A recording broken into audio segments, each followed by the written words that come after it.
Hey guys, welcome to the Blue Collar Business Podcast, where we discuss the realest, rawest, most relevant stories and strategies behind building every corner of a blue collar business. I'm your host, Sy Kirby, and I want to help you. What it took me, trial and error, and a whole lot of money to learn. The information that no one in this industry is willing to share. Whether you're under that shade tree or have your hard hat on, let's expand your toolbox. Welcome back to another episode of the Blue Collar Business Podcast, guys, and brought to you and sponsored today by podcastvideos.com. Loving this date night series that we've been bringing you guys, and from all the messages and emails that I've had just from the first episode, I think that was the best episode out of these 4-part, but we've got part 3 coming at you today on conflict, communication, and emotional safety. Here we go again, boys and girls. So if you're running a business, working long hours, maybe even working with your spouse, you know how easy it is for your marriage and your relationship to take a quick back seat to everything else that's going on around you guys. Kids, it could be work. If you work together, it could be just about anything. But we're carving out some time here. No distractions, just me and my beautiful lady over there across the table. Just honest talk about the stuff that matters most, and that's intimacy, time, communication, and ultimately our future. With that said, today's episode is all about really circled around conflict and communication. In other words, how to handle disagreements without wrecking your marriage for the workday.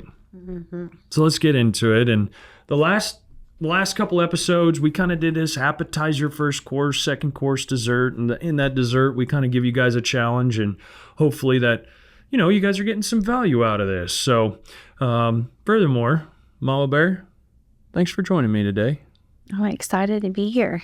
Yeah, the amount of emails, so honestly, that I got was astounding. And the amount of people that, and I really put myself out there, as you guys watched me squirm, and Sarah loved it. She was just like, oh, all these cool questions. And here I'm over here, and I'm like, yeah, yeah. So I'm glad we're past part 1 and part 2, but part 3 today is talking about the arguments that we get in at home, the arguments we get in at work, bring home, or arguments that we have at home, bring to work. And how do you find ways to separate them, and what do we do to combat those arguments after almost a decade in here together doing this? It's been an extreme challenge up to this point, but we have learned, number 1, each other, but number 2, truly tried to find ways to make it different than what it was before, because it was rough at one point. And we're going to talk about all that today, guys. So furthermore, first question, Mama, let's get into this. What are some of the dumbest arguments we've ever had as a couple? Ugh. That's a hard one, because I feel like, I don't know if I can give any examples, but no, I mean, but I feel like when we were first married, we had really dumb arguments, over just the silliest stuff. And I would say those, because as we've progressed through this, we've just kind of learned each other, and we've grown as people. And so I don't know if I have any actual examples of when did we argue about something really dumb. I will tell you, young marriage and young business is not a good combo. And it's to your point, it's the silliest things that I want to be right and you want to be right. Yeah. And that's, I think, more or less, instead of just taking a back seat and going, oh, nope, this is her world, I should probably turn my ears in, rather than just assume that I know how she's feeling, or assume that this is the way the kids are feeling, etc. How about you ask, homeboy? But turns the tables here. There's a lot of things that you do not understand why I'm meh, about it. And I think we've learned to go back and forth and see that I'm upsetting her. I don't know why. Hey, did I just say something? How did you just take that? But the dumb, silly arguments, I think, just in young marriage. I think we're just, I've got to be this macho man, and I'm going to prove I'm right every single time. And one thing about Sarah, guys, I'll let you in on. She is she's hard-headed. She's maybe a slightly bit of stubborn, but honestly, it's a trait of a great quality leader is to be hard-headed and keep pushing through, but you've got to be able to set that aside when you need to learn too. And that's been hard for both of us. Mm-hmm. But yeah. I've learned some hard lessons there. But yeah, but I think that we've kind of also learned that like communicating with each other. Communication sure does help. It's our little jingle. That's my little jingle. When I'm looking at her, I'm like, this is really dumb what we're fighting about. Just talk to me. And that's typically like what it is. It's like the silly things that we've just let fester that shouldn't be, but we didn't communicate. Like, hey, when you said this, the way that you said it got under my skin. Like, those are the things that I think that are dumb. Like, you know, it's not really necessarily like a topic, but it's just those like silly things that in passing you'll say something like under your breath, or oh my gosh, there's like clutter everywhere, or, you know, whatever, like around the house. And I'm like, what do you mean? I've been at home with the kids for the last 2 months, and like, I can't clean up anything without 50 other things getting taken out. And you don't mean it that way, but I take it that way. That's right. And because I'm not like, hey, you hurt my feelings. I want to jump the way that you say. I got to jump on that train, because I think some of the dumbest arguments that I believe that we create, and honestly, it can still happen to this day in stressful moments, is that I can literally give a face. Oh, yeah. Oh, it makes me so mad.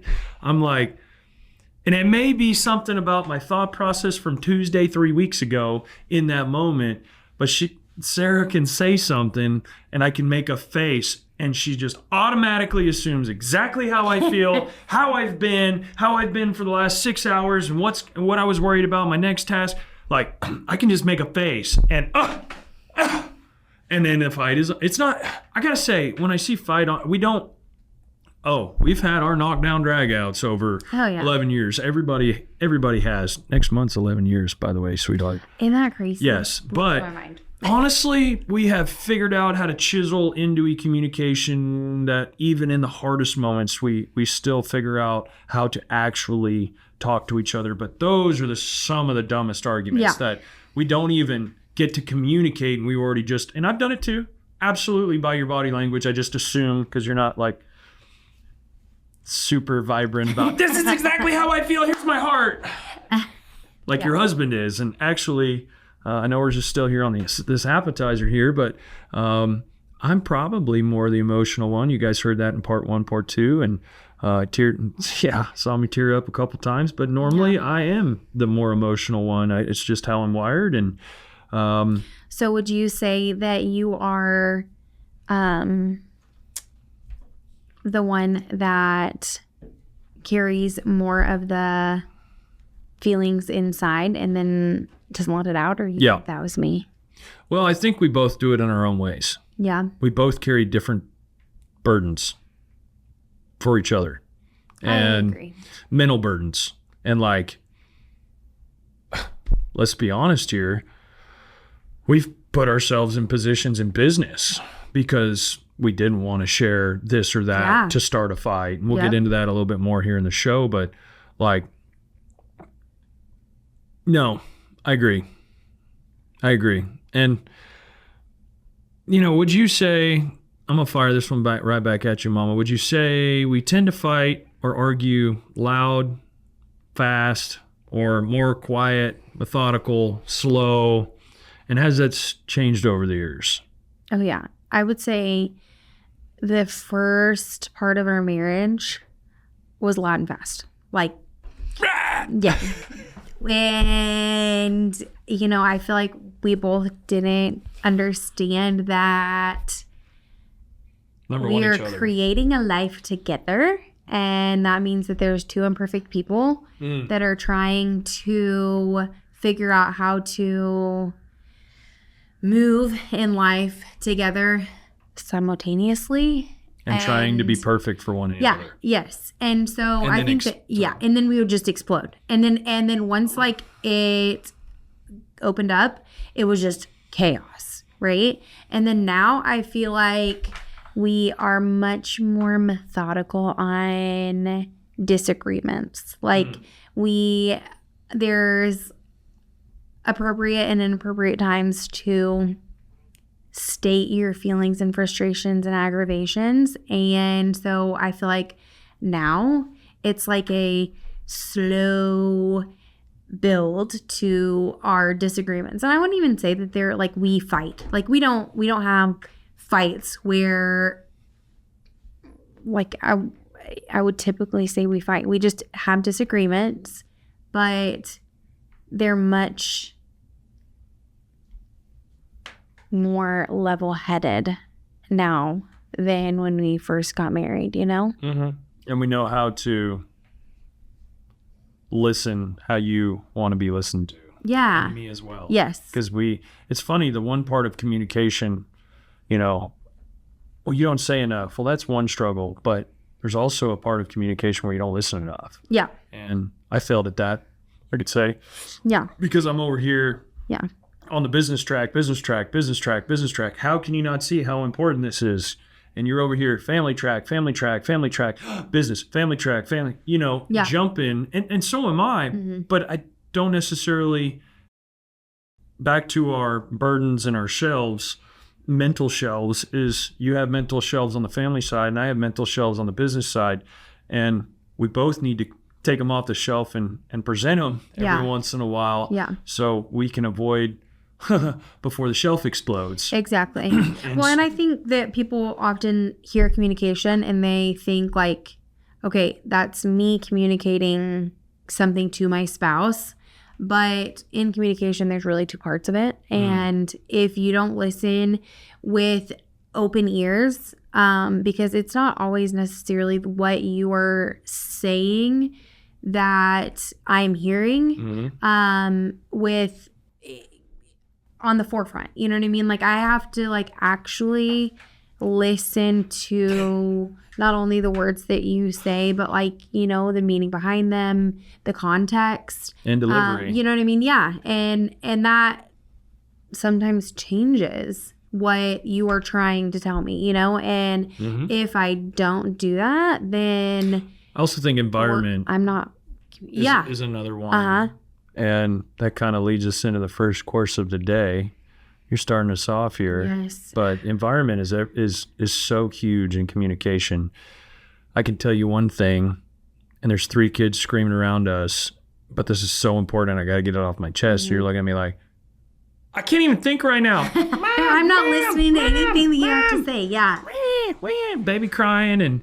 And you know, I've had to learn that, but go ahead, Mo. Well, have you ever carried a work argument home or a home argument to the job site? And how did it affect your day? Oh, I can't stand when we're at each other's throats. And I'm probably the quicker one to apologize because I can't get anything done. Just because it's so much easier for me just to apologize, and even if I don't even know what's transpired, but it definitely drastically affects who I am and what I'm doing throughout the day, how I deal with problems, how quick I can deal with the guys, how I can deal with customers, how I talk to customers. It because it will always hold, and I think this is where people kind of screw up, is that you and the kids will always hold that first position in my head, always. Even throughout the day, the times that I'm thinking, I may not be acting on things, but the things I'm thinking of is, you know, that first position of family. Well, that first position is the big man above, but secondly would be all of you guys, and then, of course, the business. But I also need to show that within my actions. Yeah. And I can tell you there's all the time, like not all the time, but like in the mornings, something you'll say or something's a little off-putting. It's just because you're focused on your half of the day and I'm over here focused on my half of the day, but I need you for a piece of my puzzle over here, and you're not listening to me. And so that can absolutely affect my day, because then I'm playing like, I don't want to poke at you, but I also need you to listen to what I'm saying, or vice versa on this side of the table. Hey, no, I told you about the kids is whatever. It's on your calendar.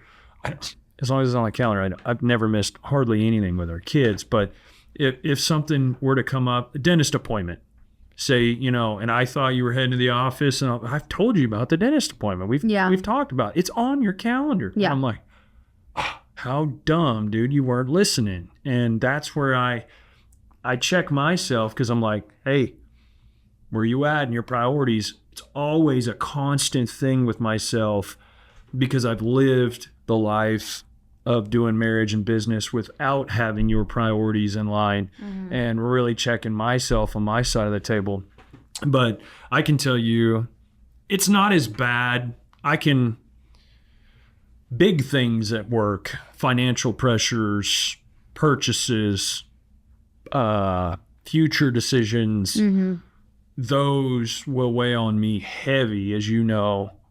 But it's not because it's something, that for me and you, it's for all the other lives that are attached to us, absolutely, that I'm really worried about. But that worry carries over. I mean, so I can't say anything necessarily. It's taken me over the years, like this engineer or this guy, or all those minute problems of people not out externally not doing their jobs that impedes our jobs, all the uncontrollables. I don't carry that near as hard. I can shut that off. It's the big decisions up at the top in the executive area that I carry and weigh on me so hard, because I just don't want to make the wrong decision. But all stress is unmade decisions. Yeah.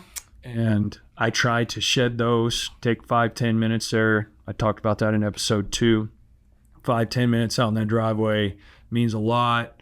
But I know Mama's in there ready for her break. And so you need to do a little switch, flip-flop. And man, it's taken me almost a decade to figure that out. And I'm still not the best at it. I struggle hard with it, but I'm way better than what I was. Baby number 3's definitely helped with that. There's no doubt about that, old baby K.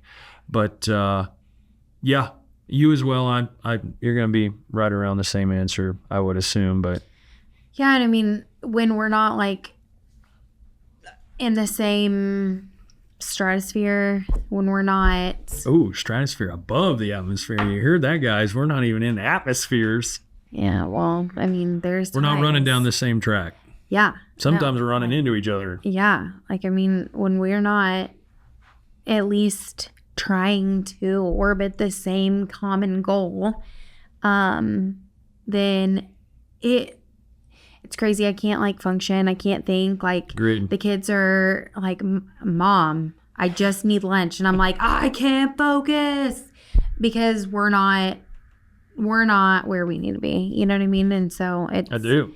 Definitely impacts my everything. And it's hard, because when you're working with your spouse, it affects everything. Like there is not a time that, typically if you don't work with your spouse, you go home and they try to tell you about your day, and they have to like explain the like work life, or like the work. Let me tell you what Sally did. Yes, and because she's cousins with Brian from HR. Yes, yeah. Like, I mean, like, it's like a whole thing.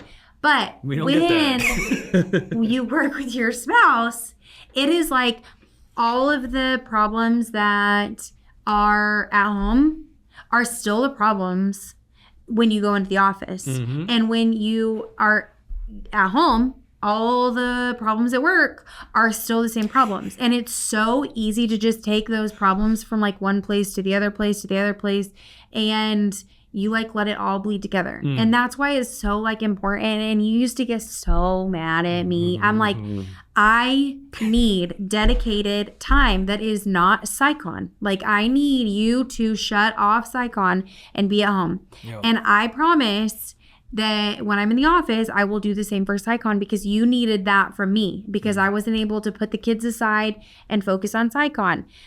But coming to that agreement and like understanding that like I cannot talk about SciCon 24/7. I cannot do it. And like when you're in work mode and me being like, hey, Sadie needs to do this art project and we need to get like, feathers and sequins. And you're like, I don't give a crap. Like, get out of here with that. Like, I'm worried about like gravel getting to a job, locations getting called in. Like, I'm worried about engineer problems. You are being crazy. But it's like just figuring out. But I care about Sadie's face when the feathers are all in sequence because her mama took her time to make sure the arts and crafts project. Yeah, no. And I'm like, hey, I care when a job gets finished. That's and people right. are like, hey, attaboy, you did great. Everything went off without a hitch. And it's because the time that you put in. And I completely understand that.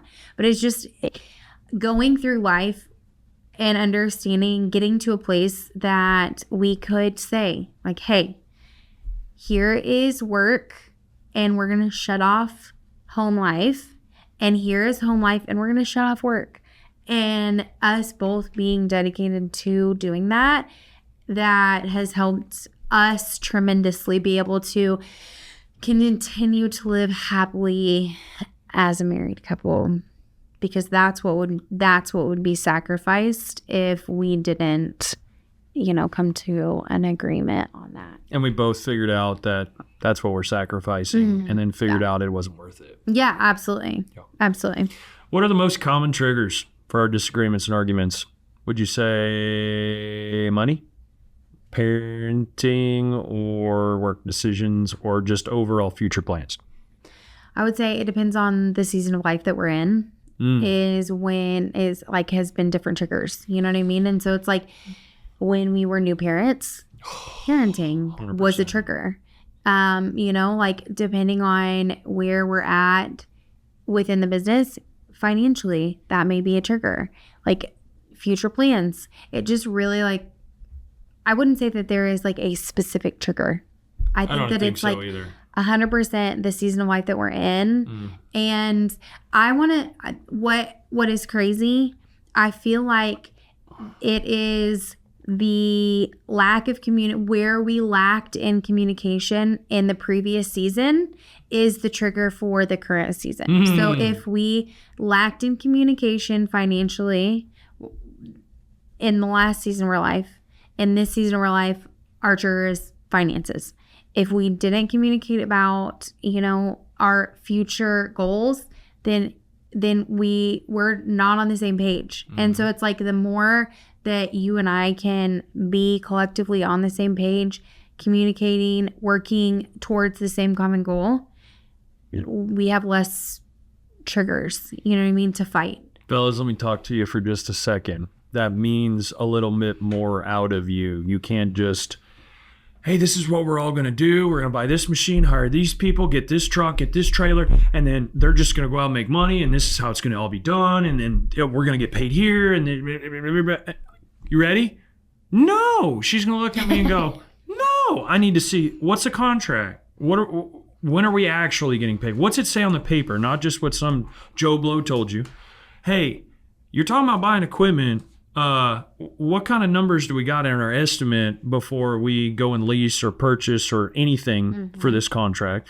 Hey, did we not put some rental rates? I mean, she's going to ask me so many questions. So to avoid that, and to avoid the confusion in what you're trying to get across to the table, because you're going to sit there and go, well, wait a minute, do you not trust me? Because you're married, and that already builds distrust. But she's just doing her job, and I'm just doing my job. But automatically, we look at each other and go, wait a minute, you don't trust what I got to say? But it's not that. It's not that. And you need to, the sooner you realize that, the sooner you realize that she's asking those questions because she loves you so much and she wants to make sure that we are making the correct decision. Yeah, there's sometimes, well, more chances than not that Sy's gonna get a freaking fiery hair in his plan. Let's go buy some dump trucks, mama. And she looked at me, supported me the whole way, but also was very quick to tell me that these are going to be expensive to keep on the road, drivers, and, I should have listened more. I should have penciled that a lot more. And, we had a couple of hires go bad on that specific deal, obviously, but it's here nor there. It starts at the table of communication where, you may be the visionary. Heck, dude, the roles may be reversed. I said, fellas, primarily you're the ones running the business, but it may be roles reversed. And, you have to communicate on a language that each other's love languages speak. Yeah. And we are total opposites in our love languages. I'm a physical touch, words of affirmation, and Mama Bear, you would be? I don't know. We need to reread that book. But if there was opposites as far from that as you can get, that's my wife. But for some reason, opposites attract. But it's been fun, truly, frustrating as hell. But it has been a fun chase figuring out this safe, guarded, walled, defensive guns pointed at all times, and be able to truly love you enough to pull down brick for brick and get in there. But when you do get in there, fellas, you got to understand that you're in there, and it just takes 1 second, you're kicked out of the safe, and the walls go right back up, and you're back to it. And so you've really got to watch your P's and Q's when you're in there, but man, you got in there. And I know that may sound a little crazy, but honestly, most of the time that's the man. We've got these walls, and we're all hard and bruised, and man, just drop them walls, talk to each other, find out each side of the table's goals out of the conversation, talk about the tough stuff, talk about the good stuff, but bring where I was going with that. It'd be a lot easier to push across the table. Hey, babe, here's our estimate. Here's these machines I'm talking about. There's the lease agreements. This is the money. This is the estimate. This is this. This is that. No gravel, whatever the case may be, and really lay it out for Sarah. And she'll go, oh, that's a no-brainer. What are we doing? Let's go. But on this side of the table, I don't need none of that. I do at this point in the game. There's no doubt about it. And I always review and do an analysis and blah, blah, blah, blah, blah. But I am definitely, quick draw McGraw, Yes, I know, for sure. Oh, man. So we've kind of got through the meat and potatoes here, but finishing up, who is the pursuer and who is the withdrawer in conflict? And when one of us is ready to talk and the other one isn't, how do we handle it without making it worse?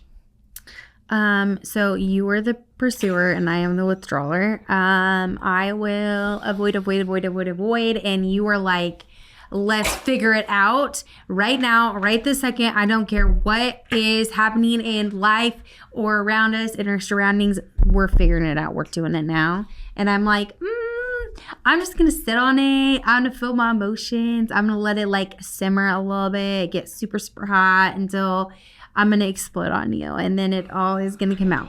That's 100%. So unhealthy, baby. But, I would say through the years, I have come to realize that that's not the best thing for a marriage or business or family. But still, doesn't make anything less hard. Yeah. But still, you are the pursuer, and I am the avoider, withdrawer. I wouldn't 100%. I don't think that's ever going to change either. I think just from natural born tendencies. Yeah. Get out of my head. Don't finish my sentences. Were you like married to me or something? For 10 years. Yeah, I got you. But, yes, she does. But those, you got me. Tendencies. Sorry. No, it was just funny how you did that. But you're absolutely right. But as far as like how do we handle it when one person's ready to talk and one person's not ready to talk? I would say that, we... in the beginning of a relationship, we will just blow up. And it's like, we're going to talk right now. whether it was you or me. Like, it was just, it's going to happen. And now it's much more of like, hey, we call them our bathroom talks because it's like the place that the kids are not. We have a larger master bathroom. It's not like we're like sitting in there on the bathroom in a half floor. bath. Yeah, like they're sitting there going, are they practicing for a tornado drill? No, we have double vanities on the other side of the door. I stand in front of mine, she stands in front of hers, and we sit there and talk. And it's like neutral ground. It's weird. No, it is. But it's made a lot of business like decisions in there. Yeah, we have. But it's like our war zone. You know what I mean? It's like our refuge. I wouldn't say war zone. Like, no, that's where we like, that's our like safe place that we laid out. You know what I mean? And there's not, and typically like that's where we will end up. You know what I mean? Like, if there's something that we need to talk about, I will come and find you and we will hash it out. If I'm standing in the bathroom getting ready and there's something we need to hash out, like, typically you'll come find me. And, I am the pursuer. But I think it's taken us a long time to get to that place. You know what I mean? Because it's like but you've also come to a place that, if I'm not ready to go to that vulnerable place, or I'm not ready to like disclose, open up about it, you will give me time and space to like get there. It's not that you let me avoid it. Like, you're still kind of like, yo, we need to touch base back on this. Like, we're gonna come back to it. But like, you don't force the hand, because that I will just shut down. I won't talk to you. Yeah, I had to definitely, those natural born tendencies, that's where I was going with that, is I am a hardcore pursuer, but we wouldn't be where we are without that natural born trait that I do have. But I do have to wind that back a little bit to be an effective deliverer of information if you're going to retain any of it. Yeah. But you're right. If I just hammer down on you, it's instant shutdown. Just like I was talking about those walls, you get kicked right out of the safe. There's no vulnerability. It's, I ain't talking to you, stupid. Move. Like, I got things to do. It's just an immediate. I'm just saying. I didn't. Sorry. You are not painting me like I am not an abusive wife. Like, You are rude. Not. Mental every once in a while, but it's a total joke. But how we have found so many ways. I can't say that. I'm sorry. We haven't found many ways to turn disagreements into productive conversations, especially when we're talking about business. We haven't found a lot of ways. Where I'm going with that is, okay. Sorry. We kill the disagreement pretty quickly. Yeah. And at first, we would circle the problem just nonstop and just go around and around and around and around about the freaking problem. Yeah. And whose fault it was and why we got there. We got to point it out like it's some type of competition that you did worse than I did, or vice versa. Yeah. And it's so unhealthy. Yeah. But once you start figuring out that, okay, we have a problem, and it's a problem that we both have in the middle of this table. Let's circle the problem together, find out why we got there, how we got here, put that to bed. Okay, what do you have options on your side of the table, and what options do I have on my side of the table? Yeah. Let's figure it out together, pick the best option, and move forward. Absolutely. And I think we concentrated more on the disagreement, say, in the first half of our marriage. Yeah. It just maybe a little over. It took us 5-6 years to really harness this. And I think the business did help, because I don't think we would communicate as effectively as a normal couple per se, just 9-to-5ers, you know what I mean? Coming home and talking about, I don't think we would be as far in our communicational gap or closing that gap if we didn't get put in these ridiculously hard business situations and figure them out together. Yeah. But killing that disagreement, yes, you can get your point across, guys. Ladies, you can get your point across. That's fine. Sit there and own it. It's not because you actually did what she's saying, guys, but that's how it made her feel. Like, feelings are never wrong. Your feelings are not wrong. I can't tell you your feelings are wrong. My feelings are not wrong. I'm feeling them because I'm feeling them. Let's figure out how to avoid the triggers to make me feel that way so I can stay harnessed in the conversation a little bit longer. And, you know, we still have our disagreements, and we still, I led this off. We're both pretty stubborn and hard-headed, and we want to be right, but we love each other more than wanting to be right every time. Yeah, absolutely. You know, and there's too many people counting on us to sit here and worry about who's right and who's wrong. Yeah. You know? Mm-hmm. Bigger picture. All right, guys, let's get the old cheesecake out here for a little bit of dessert. Man, I'm getting hungry, I guess, talking about all this food and potatoes. And got a little challenge for you guys. This week, the next time you feel a fight, argument, disagreement coming on at home, or for you guys that are tuning in, just like myself and Sarah, that are working with your spouses directly, agree to just hit the pause button. Like Sarah said, like, even if you're more on the Sarah side of the table where you are more reserved, you'll shelf it, you'll deal with your emotions, and or you're the pursuer, hit the pause button, because both of them need paused. If you're just more concentrating on the disagreement side and you're more concentrated on the problem than ever trying to meet the table, just hit the pause button. Yeah. And take 10 minutes. Here, this is kind of where I'm at. This is where I'm at. If it's getting escalated, hey, take a pause. And the one thing I wanted to hit on this little subject is appropriate timing. And back to that environment, you just have to take a pause sometimes. Walk away. My thing is, my wife absolutely loves when I get mad because I freaking go into a cleaning frenzy. But it's the only form of healthy way for me to process my anger when I know it's nobody's fault. It's just a feeling that I have from a trigger that happened, whatever it may be. But literally, I'll go around the house and just start cleaning. I can pick up a vacuum and run it for sweep something for 10 minutes, just clear my head and try and comprehend what's coming across the table at me and understand truly where she's trying to go with it, rather than just drive the point of being home.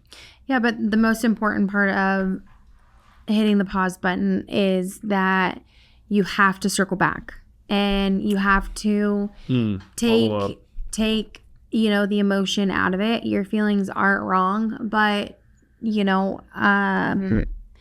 your feelings will also lead you astray down a path that's not necessarily the correct way or the way that you want to go. And so hitting that pause button, taking that 10 minutes, cooling down, you sitting in your own feelings for a little bit, and then coming back to the table and reassessing and talking about the reason that you originally got in the conflict, and not this side argument, or the little things that don't really matter in the moment, to actually figure out what is going on. I couldn't agree more. The most important part.